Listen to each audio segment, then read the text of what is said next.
कागज का शेर है पुतिन। ट्रंप का ऐलान, जंग जीत रहा है यूक्रेन। रूस यूक्रेन जंग के मौजूदा हालात इतने बदतर और खौफनाक हो गए हैं कि अब किसी को भी अंदाजा नहीं है कि रूस यूक्रेन कहां तक जाएगा। ये दावे इसलिए किए जा रहे हैं क्योंकि राष्ट्रपति ट्रंप ने यूक्रेन और ज़ेलेंस्की को लेकर ऐसे दावे और बयान दिए हैं जो रूस को मजबूर कर रहे हैं कि वो पूरी ताकत से यूक्रेन के साथ साथ यूरोप में मौजूद नाटो देशों पर भी सीधे हमले शुरू कर दे। अभी नाटो देश रोमानिया, एस्टोनिया और पोलैंड रूस के हमलों की जद में आ चुके हैं, लेकिन ट्रंप ने पुतिन को जंग का कागजी शेर कहकर पूरे रूस को बेइज्जत कर दिया है। ट्रंप ने ज़ेलेंस्की को बेहद खुश करते हुए यह भी दावा कर दिया कि यूक्रेन अब इतना ताकतवर और सक्षम हो चुका है जो रूस को न सिर्फ हरा सकता है बल्कि अपनी जमीन से रूसी सेना को पूरी तरह से खदेड़ सकता है। यानी अब यह तय हो चुका है कि रूस यूक्रेन जंग रुकने की बजाय बेहद तेज हो चुकी है और ऐसे हालात में अब युद्ध का गेम चेंजर कौन साबित होगा यह अगले 48 से 72 घंटे के अंदर लगभग साफ हो जाएगा। फिलहाल अमेरिका के न्यूयॉर्क में संयुक्त राष्ट्र सुरक्षा परिषद की बैठक में रूस के खिलाफ ऐसा जंगी फॉर्मूला बन चुका है जिसकी वजह से या तो रूस पूरी तरह से हार जाएगा या फिर रूस अपने सभी दुश्मनों का विनाश कर देगा। बब्बर शेर या फिर कागजी शेर, 72 घंटे में यूक्रेन का फैसला। अगर हम यूक्रेन युद्ध को ट्रंप के बयान और जमीनी हकीकत की तुलना के आधार पर देखें तो 43 महीने से ज्यादा की जंग में यूक्रेन के 27% से ज्यादा इलाके पर रूस का कब्जा हो चुका है। रूस ने अपने दम पर यूक्रेन को 41 देशों से मिले $360 बिलियन के हथियारों को भी जंग में तबाह कर डाला है। ऐसे में सवाल उठता है कि अमेरिका के न्यूयॉर्क संयुक्त राष्ट्र महासभा के 80वें सत्र के दौरान डोनाल्ड ट्रंप ने रूस के खिलाफ ऐसे बयान क्यों दिए हैं जिससे दुनिया में यह मैसेज गया है कि रूस जंग हार रहा है और पुतिन बब्बर शेर नहीं कागजी शेर है। ये वही ट्रंप है जो एक हफ्ते पहले तक दावा कर रहे थे कि रूस से लंबी जंग करके यूक्रेन ने खुद को बर्बाद कर लिया है, लेकिन अब ट्रंप ने यूक्रेन की जमीन और जंग में जीत को लेकर जो बयान दिए हैं उससे ज़ेलेंस्की गदगद है। जरा देखिए ट्रंप ने क्या कहा है।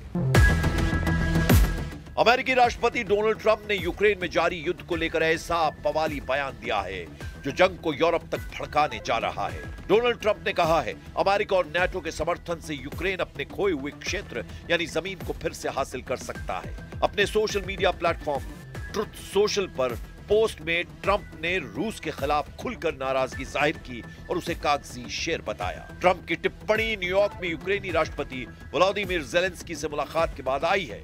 उन्होंने इस बात पर जोर दिया कि यूक्रेन के लोगों में महान उत्साह है और वे लगातार बेहतर होते जा रहे हैं। ट्रंप ने लिखा, मुझे लगता है कि यूरोपियन यूनियन के सहयोग से यूक्रेन लड़ाई लड़ने और अपने मूल रूप में जीतने की स्थिति में है। ट्रंप ने यह भी लिखा कि रूस 3.5 साल से बिना किसी उद्देश्य के लड़ रहा है, एक ऐसा युद्ध जिसे जीतने में एक वास्तविक सैन्य शक्ति को 1 हफ्ते से भी कम समय लगना चाहिए था। ये रूस को अलग नहीं बना रहा है, वास्तव में ये उन्हें कागजी शेर जैसा बना रहा है। ट्रंप ने कहा पुतिन और रूस बड़ी आर्थिक मुश्किल में हैं और यूक्रेन के लिए यही समय है कि वो रूस पर बड़ा हमला करे। Бумажных медведей не бывает.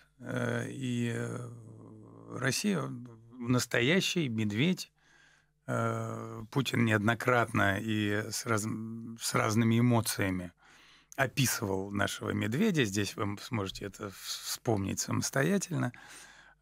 Здесь ничего бумажного нет. ज़ेलेंस्की के लिए गेम चेंजर। जिस वक्त ट्रंप रूस और पुतिन के खिलाफ जंगी बयान दे रहे थे, लगभग उसी वक्त रूसी रक्षा मंत्रालय ने दावा किया कि रूसी सेना ने क्राइमिया पर यूक्रेन के हमले का बदला लेने के लिए यूक्रेनी विशेष बलों और विदेशी भाड़े के सैनिकों के ठिकानों पर हमला किया है। रूसी रक्षा मंत्रालय के मुताबिक रूसी सेना ने पूर्वी यूक्रेन के डोनेट्स्क क्षेत्र के पेरेजनी गांव पर भी कंट्रोल कर लिया है। इसके अलावा यूक्रेन के ज़ापोरिज़िया पर रूस के हमलों से हाहाकार मचा हुआ है। ऐसे में सवाल उठता है कि ट्रंप के बेतुके बयान पर ज़ेलेंस्की इतने गदगद क्यों हैं और क्यों ट्रंप के जंगी फॉर्मूले को गेम चेंजर बता रहे हैं। जरा देखिए जंग को लेकर ज़ेलेंस्की अब क्या दावे कर रहे हैं।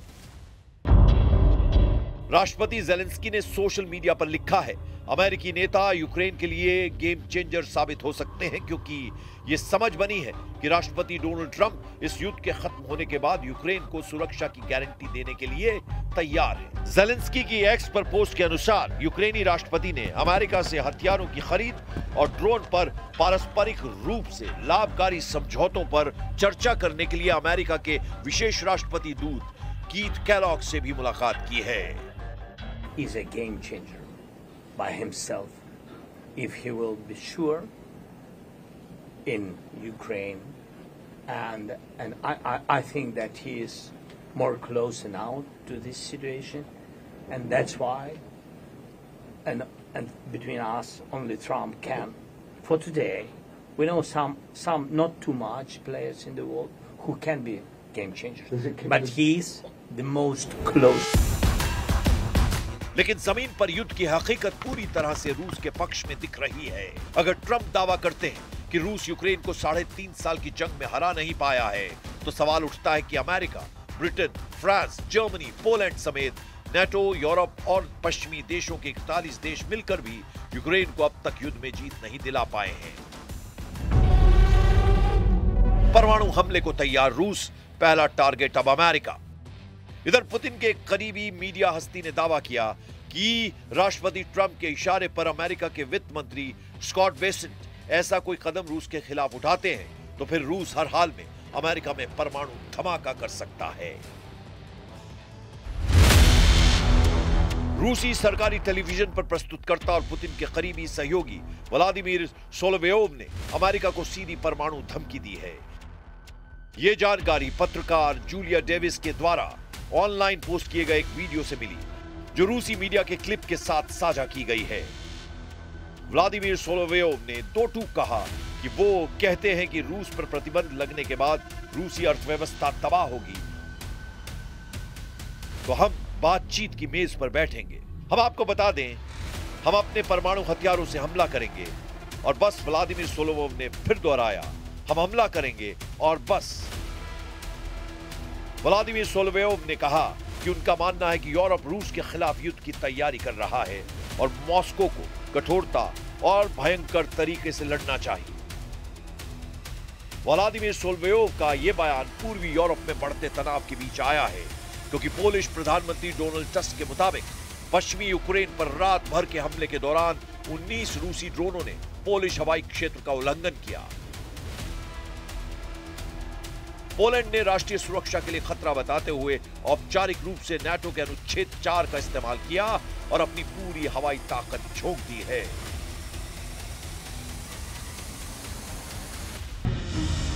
यह अंदाजा लगाना बेहद मुश्किल है कि अगर परमाणु जंग छिड़ी तो कौन देश जीतेगा, लेकिन इस वक्त रूस ने अपने तेवरों से यह साबित कर दिया है कि रूस यूक्रेन में अपना मिशन पूरा करने के लिए किसी भी हद तक जाने को तैयार है। हम आपको रूस के राज्य परमाणु ऊर्जा निगम रोसाटॉम के महानिदेशक एलेक्सी लेखावेच का वो बयान दिखाते हैं, जो साबित करता है कि रूस ने बड़ी परमाणु जंग की तैयारी पूरी कर ली है।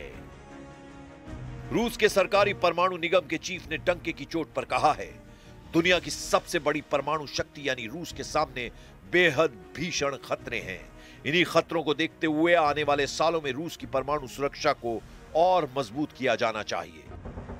रूस और अमेरिका अपने परमाणु शस्त्रागार को उन्नत कर रहे हैं, जिसमें आने वाली परमाणु सशस्त्र मिसाइलों का पता लगाने और उन्हें रोकने के लिए इस्तेमाल की जाने वाली प्रणालियां भी शामिल हैं। ठीक उसी तरह जैसे चीन अपनी परमाणु क्षमता को ब्रिटेन और फ्रांस से कहीं आगे बढ़ा रहा है। रूसी सरकारी समाचार एजेंसी RIA ने एलेक्सी लिखाशेव के हवाले से कहा, वर्तमान भू राजनीतिक स्थिति में हमारे देश के अस्तित्व के लिए भारी खतरे हैं, इसीलिए परमाणु कवच, जो एक तलवार भी है, हमारी संप्रभुता की गारंटी है। हम आपको बता दें, फेडरेशन ऑफ अमेरिका साइंटिस्ट्स यानी FAS के शोध के अनुसार रूस के पास लगभग 4300 परमाणु हथियार हैं और संयुक्त राज्य अमेरिका के पास लगभग 3700 हैं, जो दुनिया के कुल भंडार का लगभग 87% है। शोध के मुताबिक चीन लगभग 600 परमाणु हथियारों के साथ दुनिया की तीसरी सबसे बड़ी परमाणु शक्ति है। उसके बाद फ्रांस के पास 290, ब्रिटेन के पास 225, भारत के पास 180, पाकिस्तान के पास 170, इजराइल के पास 90 और उत्तर कोरिया के पास 50 परमाणु हथियार हैं। लेकिन रूस अभी भी परमाणु हथियारों के मामले में दुनिया में नंबर 1 है। अब ऐसे हालात में अंदाजा लगाया जा सकता है कि रूस यूक्रेन, नेटो और यूरोपीय देशों से जंग की आखिरी बाजी से हार जीत का फैसला क्यों करना चाहता है।